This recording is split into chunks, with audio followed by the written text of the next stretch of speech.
ነቢዩ ሙሐመድን ዓለይሂ ሰላቱ ወሰላም ከመካ ውጣ አላቸው። እሺ ብለው ወጡ። እዚህ ውስጥ ግባ አላቸው። ዋሻ ውስጥ ገቡ። ከዚያ ፈተና መጣ። አብረዋቸው አቡበክር ናቸው፣ ታጋሽ ናቸው።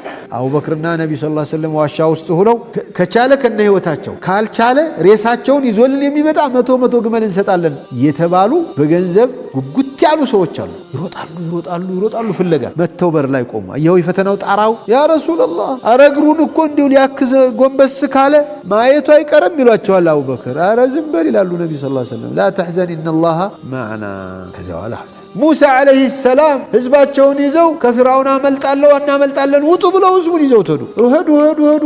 ፊት ለፊታቸው ባህሩ አገዳቸው። ያ አላህ መፍትሄው ምንድነው የሚሆነው ብለው ለባህሩ ይጨነቃሉ። ይሄ ጭንቀት አልበቃ ብሎ ደግሞ ፊርዓውን ከዚህ እሳት ጎርሶ መጣ። ይባስ ብሎ ደግሞ አብረዋቸው ያሉ ሰዎች አይዞህ እንደማለት እና ለሙድረኩን አስጨረስከን ሙሳ አንተ የሚባል ነፃ ውጭ እንደማለታቸው በቀረህብን ነካክተህ ይሄን አውሬ ቀሰቀስክብን እንደማለት ነው እኮ። እሱም ፎክሮ ነው ሄደው። ሙሳ አልደነገጡ።